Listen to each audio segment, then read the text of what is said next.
রে আমার I I Khukumoni আর যে তোমার দেব আমি বিয়া শ্বশুর বাড়ি যাবে খুকু গোদারিয়া গেরাম দিয়া যেমনি তোমার মুখখানা ওই তেমনি দুটি হাত দুহাত দিয়ে খোদার কাছে করবে মোনাজাত আইরে আমার সোনার মানিক কান্দিও না আর খোদার গড়া রত্ন তুমি দেখতে কি বাহার আজান যখন হবে মাগো মসজিদেরই কোণে ওযু করে পড়বে নামাজ পর্দার আড়ালে সকালে সন্ধে পড়বে কোরআন আল্লাহর কালাম তোমার কালাম শুনে মাগো ঠান্ডা হবে জান করবে দোয়া হাত উঠাইয়া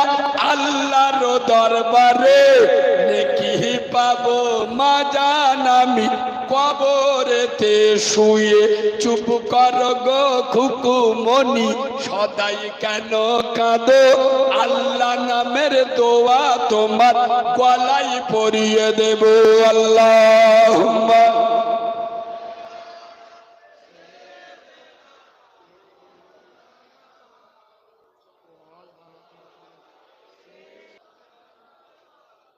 আব্বা মাসরুরার মা বলছে যে একমাত্র আমার কঠোর পরিশ্রম আর আমার মেয়ের তীক্ষ্ণ ব্রেন মেধা এই শোনেন মা ভালো হলে বাচ্চা ভালো হয় না জোরে বলুন 100 স্কুলের মাস্টার হলো মা যার মা ভালো ফরিদুদ্দিন বলে একজন আল্লাহর ওলি ছিল নাম শুনেন এই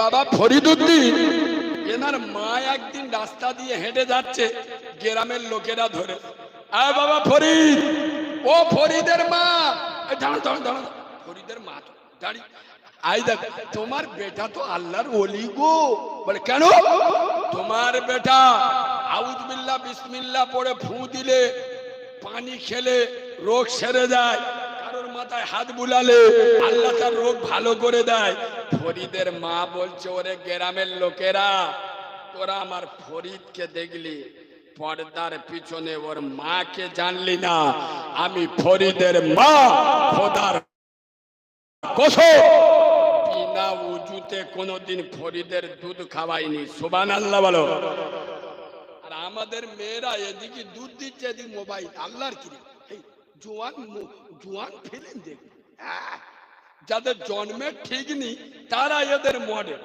শাহরুখ খান সালমান খান মুসলমান শালা পুজো করে ফিল্ম বার করতে দে যাদের বাপ হিন্দু মা মোল্লা মানে জন্মের ঠিক নেই এই শোনে গাদার ঘোড়া বিয়ে হলি ওদের যদি বা সন্তান হয় কি বলে খচ্চর গুলো এখন মুসলমানদের মডেল হয় এদের মডেল আবু বাক্কার হয় না যে আবু বাক্কার নবীর জন্য রক্ত ঝরিয়েছে নবীকে ছাড়ে নাই যে উমর ইবনুল খাত্তাব নবীর জন্য পেটে পাথর বেঁধেছে নবীকে ছাড়ে নাই যে বেলাল নবীর ভালোবাসায় উত্তপ্ত মরুভূমির বালুতে বেলালকে চিৎ করে শুইয়ে বুকের উপরে পাথর তুলে দিয়েছে সে বেলাল তার পিঠের চামড়া পচিয়ে দিয়েছে আমার নবীকে ছেড়ে দেয় নাই আজ মুসলমানদের কাছে সাহাবারা মডেল হয় না শাহরুখ খান সালমান খান এদের মডেল ফিল্ম দেখবে বলে ভোর থেকে কলকাতায় বসে চান্স পায় না বলে দ্বিতীয় শোয় ঢুকবো আয় আব্বা শোনেন আজ থেকে 5-6 দিন আগে ভারতের পার্লামেন্টে দাঁড়িয়ে বিজেপির একজন এমপি ভারতের পার্লামেন্টে দাঁড়িয়ে বলছে মুসলমান উগ্রবাদী মুসলমান সন্ত্রাসবাদী মুসলমান আতঙ্কবাদী মুসলমান কাটুয়া আমি কারিমুল্লাহ বলতে চাই হে বিজেপির জারদ সন্তানেরা হে ভারতের জারদ সন্তানেরা কান খুলে শুনে আরে যারা মুসলমানদের বিরুদ্ধে আঙুল তোলো, তোরা তো শালা করোনার ভয়ে গরুর মুখ খাস, তোরা তো লজ্জা শরম নেই, তোরা তো গোবর খাওয়া মাল। যারা মুসলমানদের উপরে আঙুল তোলো, আরে আমরা মুসলমানেরা আমরা দেশকে ভালোবাসি, নিজের প্রসবিনী মা, জনম দুঃখী মা, গর্ভে ধারিণী মা, নিজের রক্ত খরণে পেটে ধরা নারী সেরা মায়ের থেকে আমরা দেশকে বেশি ভালোবাসি। আমার নবী বলেছে দেশকে ভালোবাসা ইমানের অঙ্গ, অর্ধেকটা ইমান। আরে ভারতের যে সমস্ত গোবর খাওয়া মালগুলো যারা ভারতের মুসলমানদের ভিতরে পাকিস্তানি মুসলমান দেখতে পায়, এরা নিজের মা বোনের বডির ভিতরে সানি লিওনিকে দেখতে পায়। আমার রাসূল বলেছে দেশকে ভালোবাসা অর্ধেকটা ইমান। আজ ভারতের জমিনে গুজরাটের মাটিতে কোরআনে আগুন চালিয়ে দিও, আসামের মাটিতে হিমন্ত বিশ্ব শর্মা যার মদতে 13টা মাদ্রাসা ভেঙে দিল, ত্রিপুরার মাটিতে আপনার কোরআনে আগুন চালিয়ে দিল। আমি কারিমুল্লাহ বলতে চাই, সারা বাংলা নয়, সারা ভারতবর্ষ নয়, সারা পৃথিবীর সমস্ত কোরআন যদি পুড়িয়ে দেয়া হয়। সুদানের মাটিতে কোরআনে মদ ঢেলে দিল, কোরআনে আগুন লাগিয়ে দিল।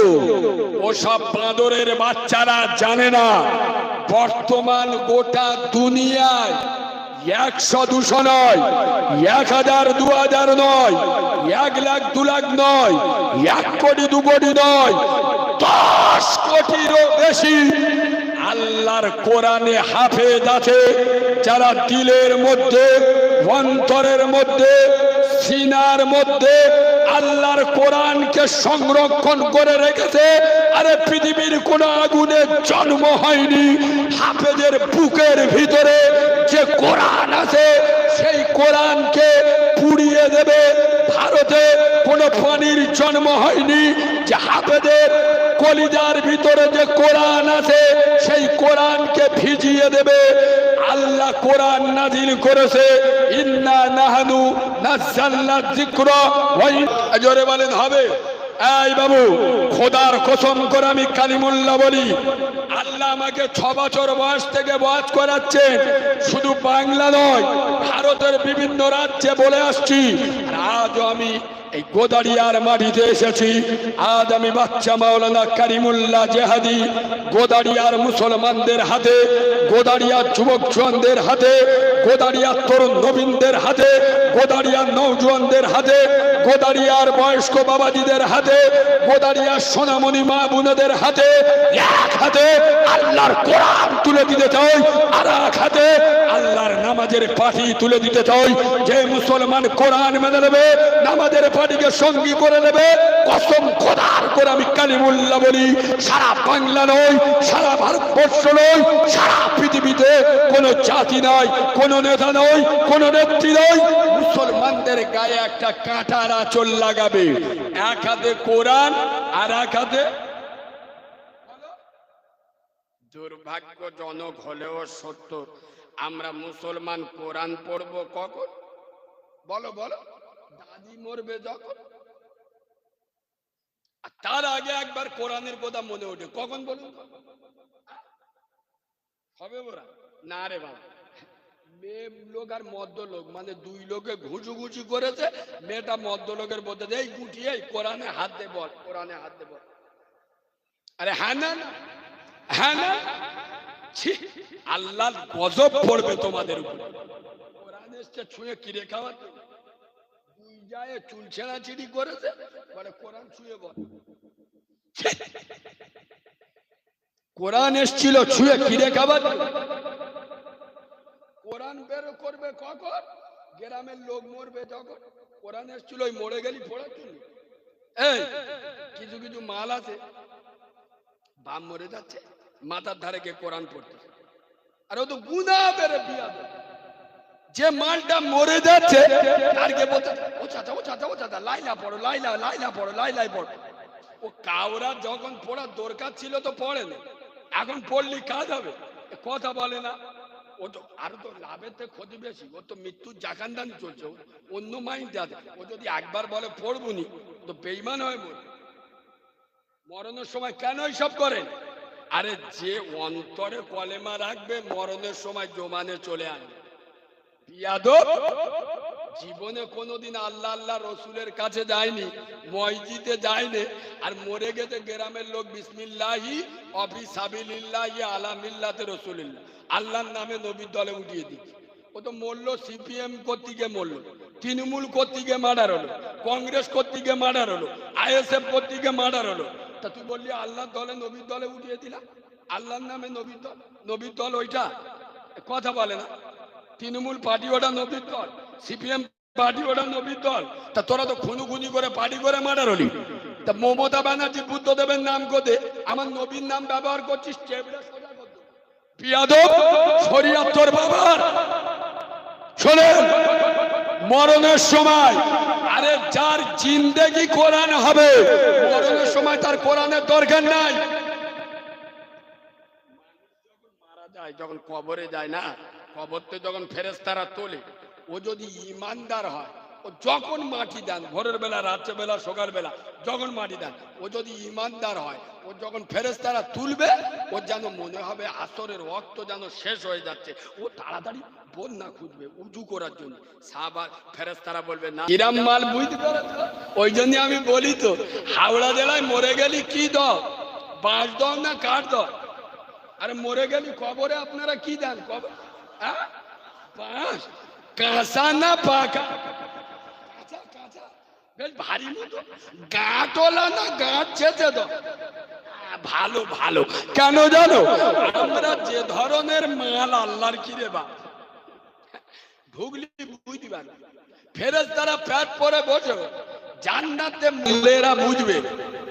হতভাগা মুসলমান, কোরআন এসেছিল মৃত ব্যক্তির কাছে পড়ার জন্য নয়, আরে কোরআন এসেছিল ওমরের মতো শ্রেষ্ঠ সন্ত্রাসীকে ইসলামের শ্রেষ্ঠ সন্তান বানাতে। সুবহানাল্লাহ বলো। আরে কোরআন এসেছিল আবু হুরায়রার মতো ভিখারিকে বাদশা বানাতে। আজ মুসলমান কোরআন থেকে দূরে। কোরআন মানো, ফামান তাবিয়া হুদায়া, আমি কোরআন আমাকে যারা মেনে নেবে, ফালা খাউফুন আলাইহিম, ওদের জন্য নো ডাউট অ্যাবাউট ইট, ওয়ালা হুম ইয়াহজানুন, ওদের জন্য কোনো ভয়ও নেই, কোনো চিন্তাও নাই। কোরআন মানতে। আম্মা জান আয়েশা হুজুরকে প্রশ্ন করা হয়েছিল, হুজুর, আম্মাজান আয়েশা হুজুরকে সাহাবারা বলছে, আম্মাজান আয়েশা হুজুর নবীর চরিত্র সম্পর্কে কিছু বলুন। তা আম্মাজান আয়েশা হুজুর বলছে, তোমরা কোরআন পড়ুনি? বলছে হ্যাঁ। বলছে যেটা কোরআন সেটা নবীর চরিত্র। সুবহানাল্লাহ বলো। আমার নবী কেমন ছিলেন, আমার নবী কেমন ছিলেন, শোনো মুসলমান, চরিত্র তার সেটাই ছিল যা বলে আল কোরআন। যেটাই কোরআন সেটাই আমার নবীর চরিত্র। সোনার আব্বা, চরিত্র গঠন করুন। কোরআন বলেছেন, লাকাদ কানা লাকুম ফি রাসূলিল্লাহি উসওয়াতুন হাসানা। পৃথিবীতে যদি কোনো নেতার নেতৃত্ব মানতে হয়, আদর্শকে মানতে হয়, তোমরা নবী মুহাম্মদুর রাসূলুল্লাহকে, জোরে বলো, সেই নবীর আদর্শ আমাদের ভিতরে আছে। এই শোনে, কোরআন আর নামাজ এই দুটো, আসলে এই নামাজের কথা আমি কি বলবো, এখন মসজিদ গুলো সব চকচকে, কিন্তু কমিটি ফকফকে। 100-র মধ্যে 98টা মসজিদ বর্তমান পশ্চিম বাংলায়, 100-র মধ্যে 98টা মসজিদ রাজনীতিকরণ হয়ে গেছে। সত্যি বললাম না মিথ্যা বললাম? মসজিদের মাতোয়ালি হবে কে? গ্রামের হোমরা চোমরা হবে যে। মসজিদের সভাপতি হবে কে? গ্রামের নেতা হবে যে। আমি বলে যাচ্ছি শোনেন, খোদার ঘরের সভাপতি হবে সে 5 ওয়াক্ত নামাজ পড়ে যে, সুবহানাল্লাহ বলে। খোদার ঘরের মাতোয়ালি হবে সে ইমামতি করার যোগ্যতা রেখেছে যে। তোর মুখে দাড়িনি, তোর বউ বন্ধন লোন গ্রুপ লোন করে, তুই একক তো নামাজ পড়িস না, তোর কোন খালুয়া বা মসজিদের এড়ে সেজে বসতি বলে দে? তোর লজ্জা শরম নি? তোর হায়া কায়া নি? তুই নিলজ্জ মাল, তুই চিডিংবাজের বাচ্চা, চিডিংবাজ। খোদার ঘরের সভাপতি হবে সে 5 ওয়াক্ত নামাজ। আমরা সারা জীবন ভর যদি বন্ধন লোনের বিরুদ্ধে ওয়াজ করি, বন্ধন লোন গ্রুপ লোন বন্ধ করা যাবে? আমরা যদি সারা জীবন ওয়াজ করি মদ সুদ জেনা ব্যভিচারী বন্ধ করা যাচ্ছে? আরে কথা বলে না, এত জলসা মিলাদ হচ্ছে। এর জন্য আমাদের অগ্র ভূমিকা নিতে হবে। কিরকম? আমি সাজেশন দিয়ে যাচ্ছি শোনেন। মসজিদ কমিটি গুলো কেন করেন? এদের কি কাজ? এরা খালি শুক্রবার মোস্তানি দেবে আর জলসার দিন মোস্তানি দেবে। মসজিদ কমিটিদের কাজ দেন কি কাজ?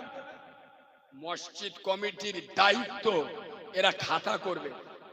ওই খাতায় আমার মসজিদের আন্ডারে কত ঘর মুসলমান বাস করে, কতগুলো বেটা ছেলে, কতগুলো মেয়ে ছেলে, আমার মসজিদের আন্ডারে কতজন বিধবা, আমার মসজিদের আন্ডারে কজন এতিম, কজন অনাথ।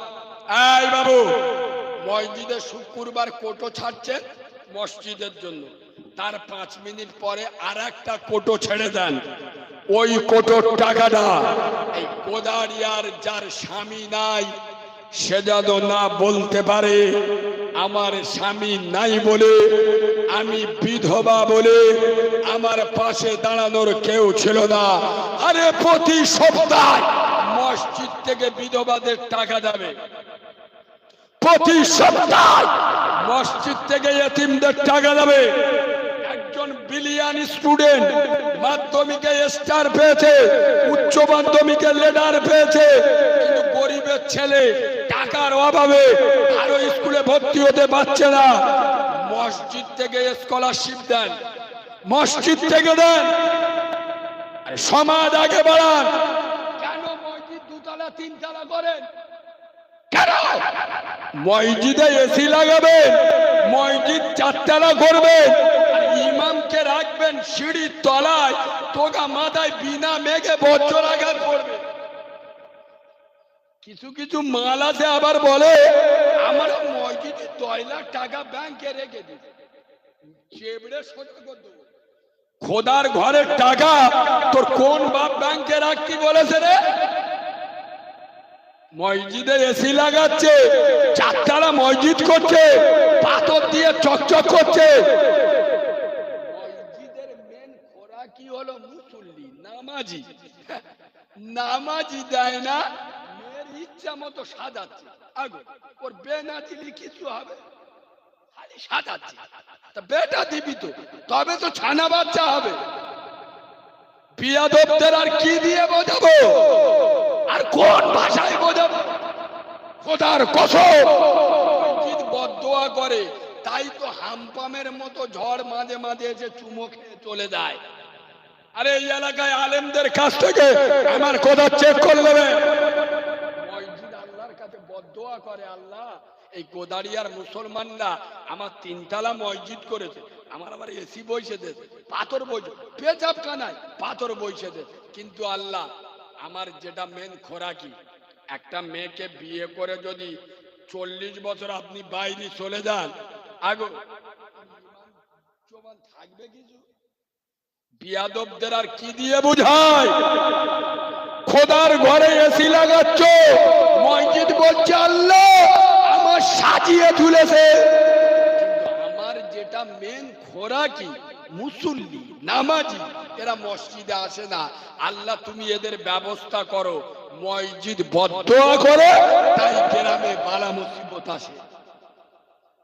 এই বাবু পায়ে ধরে বলে যাচ্ছি, শুক্রবার মসজিদে যাবে, 50 টাকা মসজিদে নিয়ে যাবে।